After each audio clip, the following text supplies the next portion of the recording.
ஸ்னேகாவுக்கு கல்யாணம் பண்ணி வைக்க போற மாப்பிள்ளை நம்ம 2 பேருக்கும் பிடிச்சவரா, ஸ்னேகாவுக்கும் பிடிச்சவரா, நாம பார்த்து வைக்கிற பையனாதான் இருக்கணும்.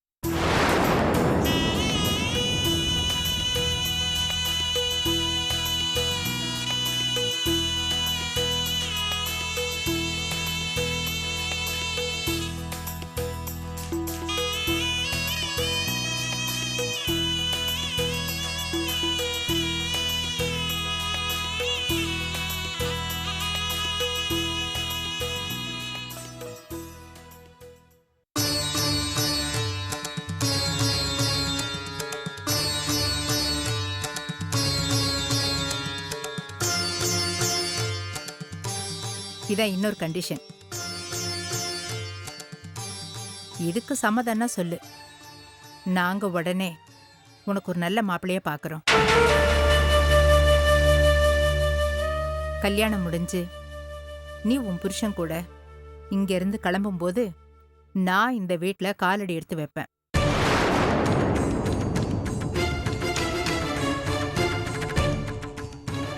ஸ்னேகா, நீ முடிவை இந்த நிமிஷமே சொல்லணுங்கிற அவசியம் இல்ல. டைம் எடுத்து சொல்லு.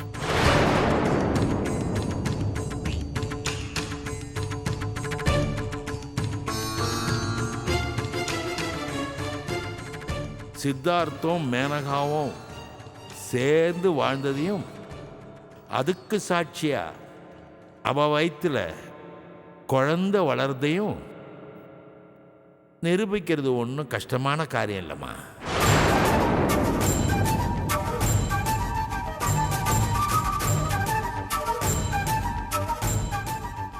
என்ன மேனகாவுடைய வாழ்க்கை கேள்விக்குறியாயிடும்.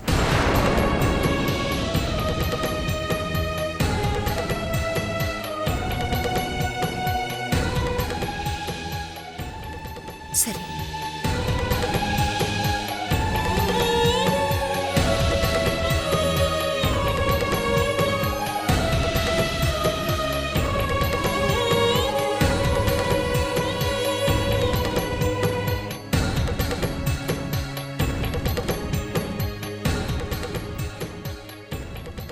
அம்மா, டைம் எடுத்துக்க வேண்டிய அவசியமே இல்லை. என் முடிவை நான் இப்பவே சொல்லிடுறேன். நீங்க நம்ம வீட்டுக்கு வந்து அப்பாவும் நீங்களும் சேர்ந்து வாழ்ந்தா எனக்கு அதுவே போதும்.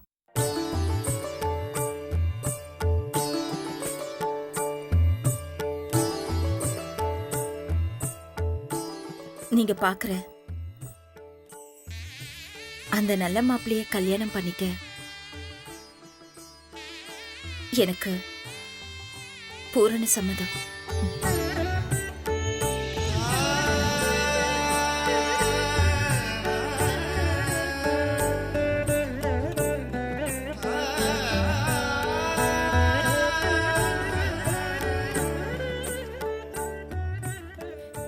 என் கண்ணம்மா, என் ராசாத்தி, இது போதுண்டி எனக்கு, இது போதும். அப்ப நாங்க உனக்கு மாப்பிள்ளை பார்க்க ஆரம்பிச்சிடலாம்ல?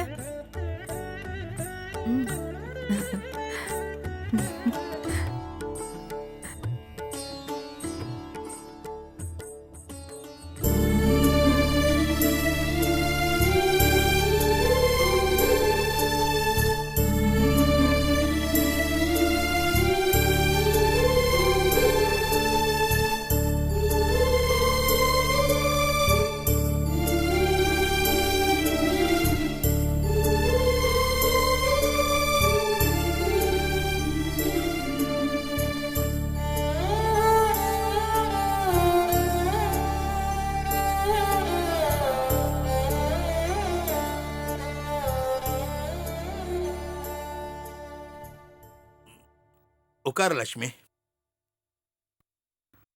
ஐயா, நீங்க சொன்ன மாதிரியே கண்ணம்மாவை நம்ம வழிக்கு கொண்டு வந்துட்டேனா? அவளுக்கு நம்ம 2 பேரும் பேசி வச்சுக்கிட்டு தான் நாடகம் ஆடுறோமோன்னு ஒரு சந்தேகம் வந்துருச்சு. அவ பார்த்த பார்வையில இருந்தே எனக்கு தோணுச்சு. அது பரவாயில்லைங்க ஐயா. நாம பாக்குற மாப்பிள்ளைய அவ கட்டிக்கிறேன்னு சம்மதிச்சாளே, அது போதுங்கய்யா எனக்கு. ம். ஆனா லக்ஷ்மி, ம்? ஒரு நிமிஷம் என்னையே நீ கதி கலங்க வச்சுட்ட. நான் வரணும்னா நீ இந்த வீட்டை விட்டு போனோன்னு சொன்னியே, அதை தான் சொல்றேன். என்னங்க ஐயா பண்றது?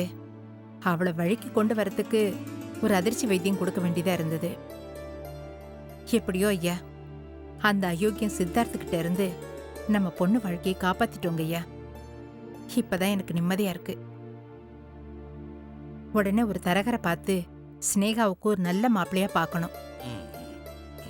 ஏன் லட்சுமி, என்னங்க ஐயா? அந்த பொறுப்பையும் நீயே எடுத்துக்கோ. ஸ்னேகா கல்யாணத்தை நீ தான் முன்னால நின்று நடத்தணும். அதெல்லாம் நான் பாத்துக்கிறேங்க ஐயா. நீங்க பொண்ணை பத்தி கவலைப்படுறதை விட்டுட்டு நிம்மதியா இருங்க. சரிங்க ஐயா, நான் கிளம்புறேன். லட்சுமி, ஆ?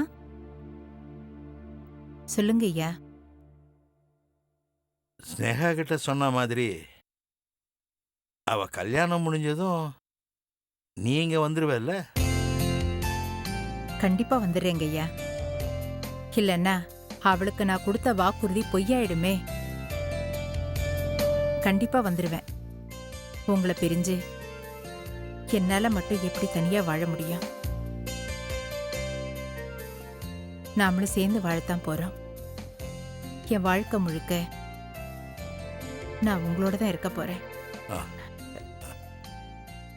போயிட்டு வரேங்க ஐயா. போயிட்டு வா.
கணேஷ் பேர் சொன்ன நீ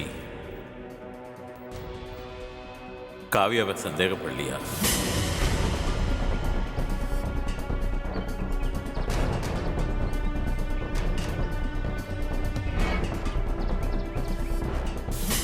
நீ செஞ்ச தப்பான காரியத்தை வச்சு அவன் உன்னை இப்படி ஆட்டி படிக்கிறான்.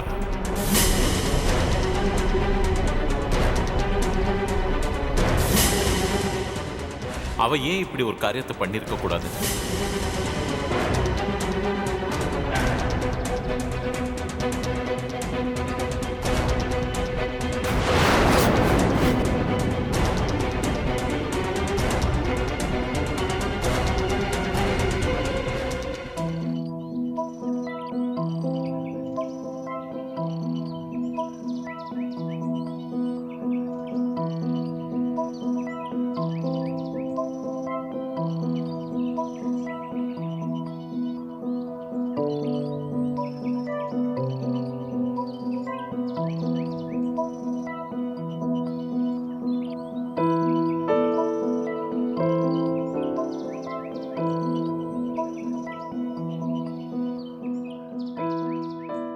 அருண், அத்தை வாங்க அத்தை. என்னப்பா அப்படி யோசனை பண்ணிட்டு இருக்க? வேற என்ன அத்தை, வீட்டுக்கு வந்தது வேற யாரா இருக்கும்னு யோசிச்சுட்டு இருக்கேன். இன்னும் யாருன்னு தெரியலையாப்பா? இல்ல அத்தை, அந்த விரலை பத்தி ஏதாவது தகவல் கிடைச்சதா? இல்ல. ஒருவேளை அண்ணன் சொன்ன மாதிரி வந்தது கணேஷா தான் இருக்கணும்.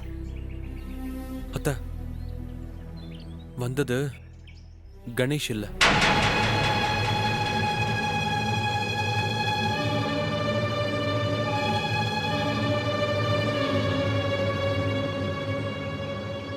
கணேஷ் இல்லையா? அது எப்படி அவ்வளவு உறுதியா சொல்ற?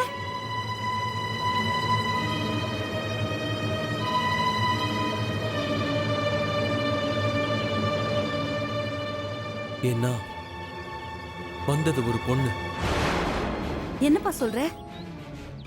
ஆமா அத்த, வந்தது ஒரு பொண்ணுதான். வந்தது கணேஷா தான் இருக்கணும்னு அண்ணன் சொன்னப்ப நீயும் அவனதான் இருக்கணும்னு ஒத்துக்கிட்ட?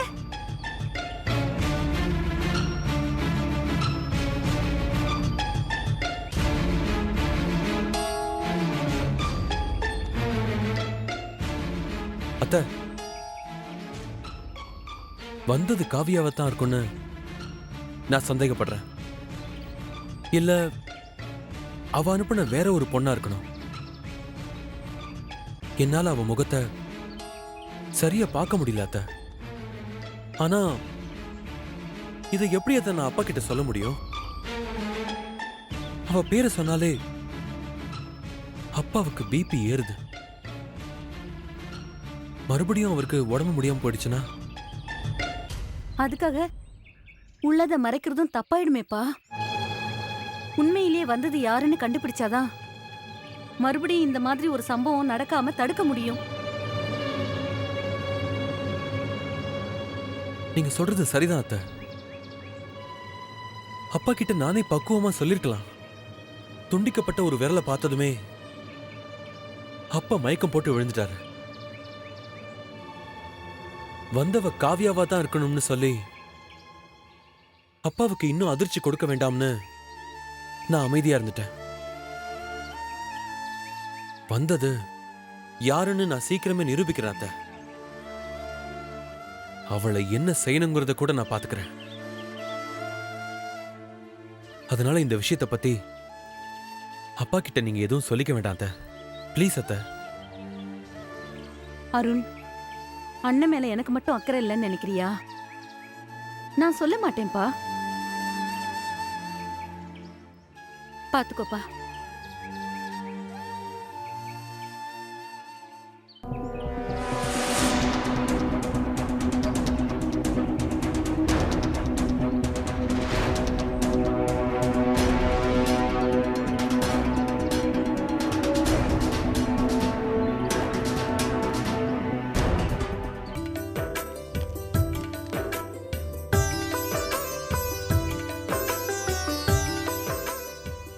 ஐயா, மாப்பிள்ளை பார்க்க போனவளை காணுமேன்னு நீங்க நினைச்சிடக்கூடாது இல்லையா? அதான் தரகரோட வந்திருக்கேன். தரகரே, மற்ற வரங்களையும் காமிங்க. உங்கள் வீட்டு சம்மந்தம்னா மாப்பிள்ளை வீட்டுக்காரங்க கொடுத்து வச்சிருக்கணுங்க ஐயா. இந்த பையன் இன்ஜினியரு, 7 லட்ச ரூபா சம்பளங்க ஐயா. பணத்தை விடுங்க, பையன் குணத்தை பத்தி சொல்லுங்க. தங்கமான பையன், எந்த கெட்ட பழக்கமும் கிடையாது. குணம் தங்கன்னு எதை வச்சுக்கிட்டு சொல்றீங்க? அக்கம் பக்கத்துலலாம் விசாரிச்சு தான் சொல்கிறேன். உங்களை பற்றி எனக்கு தெரியுமே. தப்பாக சொன்னால் என்னை சும்மா விட்டுருவீங்களா? ஐயா, இந்த பையனை பாருங்க. பையன் எம்காம், சொந்தமாக ஃபைனான்ஸ் கம்பெனி வச்சுருக்கான். குடும்பம் ரொம்ப கட்டுப்பாடான குடும்பம். பையனும் அந்த மாதிரி தான். ஆஃபீஸ் உண்டு, வீடு உண்டுன்னு இருப்பான். அனாவசியமாக யாரு கூட எந்த கெட்ட பழக்கமும் கிடையாது. ஐயா, இந்த போட்டோ பாருங்க. பையன் தமிழ் புலவர். சொத்து பத்து பெருசாக இல்லைன்னாலும் ஊருக்காரங்கிட்ட பையன் நல்ல பேரை சம்பாதிச்சு வச்சுருக்கான். காலேஜில் ப்ரொஃபஸராக இருக்கான். ஒழுக்கமான பையன், தெய்வ பக்தி எக்கச்சக்கம்.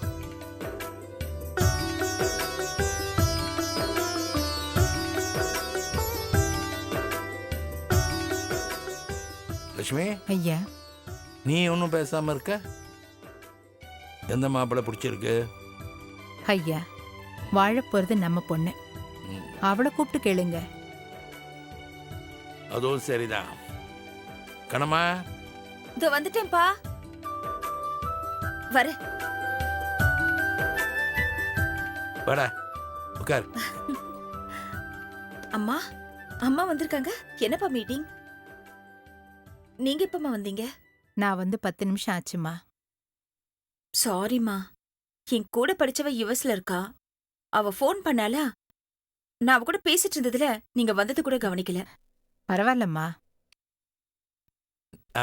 இந்தாம்மா இதை பார், 4 பையங்களுடைய ஃபோட்டோ இருக்கு. இதில் உனக்கு யாரை பிடிச்சிருக்குன்னு பார்த்து சொல்லு.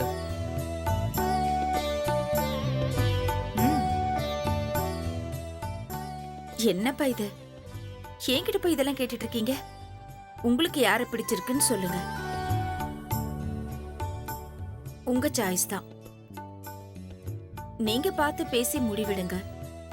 ஆ, சரி, எனக்கு கொஞ்சம் வெளியில வேலை இருக்கு. நான் போய் முடிச்சிட்டு வந்துடுறேன்ப்பா. அப்படி கிளம்புறேன்ப்பா. நான் வரேம்மா. ஆ.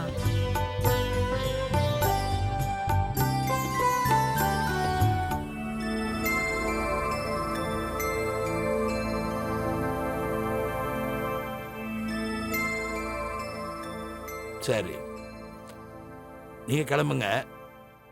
நாங்கள் பார்த்துட்டு கலந்து பேசி ஒரு முடிவுக்கு வந்துட்டு உங்களை கூப்பிட்றோம். சரிங்க ஐயா, அப்போ நான் போயிட்டு வர்றேன்.